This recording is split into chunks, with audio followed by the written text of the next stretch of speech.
Hi guys, thanks for watching the video. We are going to be working on recounting and retelling stories.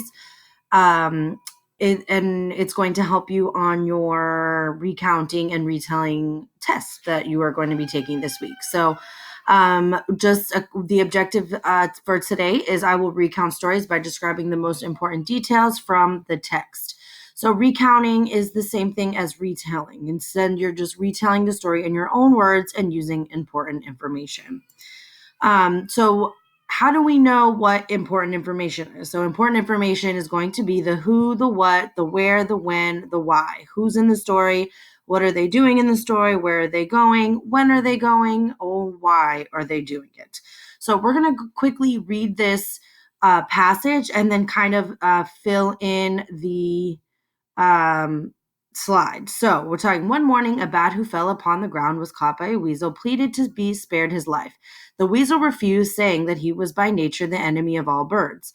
The bat assured him that he was not a bird, but a mouse, and thus was set free. Shortly afterwards, the bat again fell to the ground and was caught by another weasel, whom he likewise entreated not to eat him. The weasel said he had a special hostility to mice. The bat assured him that he was not a mouse, but a bat, and thus the second time escaped.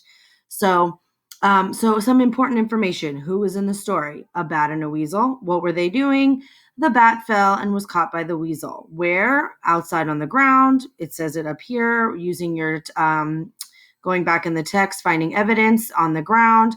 When? In the morning, right here again in the text, in one morning, and why the bat lied to save his life, right? He did it twice. He lied twice because he didn't want to be eaten by the weasel.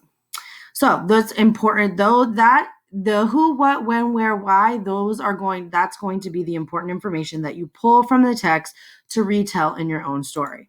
Now that we pulled those information, now we can kind of use that information to summarize. And when you summarize, remember in your own words and only important information. So in the beginning, one morning, a bat fell twice and was caught by a weasel 2 times outside on the ground. In the middle, the bat lied and said he was a mouse, so he would not get eaten. At the end, the bat was caught again by another weasel, and he said he was a bat, so that he would not get eaten. So, and then he was free, right? So that, in our own words, I summarize that by telling you what happened in the beginning, what happened in the middle, and what happened in the end. And I retold that in my own words, only using important information. Now, why is it important to be able to retell a story? It's important to retell a story because when you recount or retell, you may understand it better. You are also more likely to remember the story better. I know that in class many times we have read paragraphs and I've told you to pause and stop and think and summarize that section.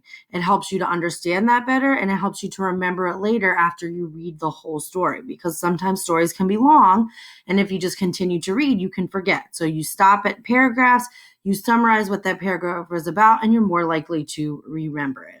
Okay.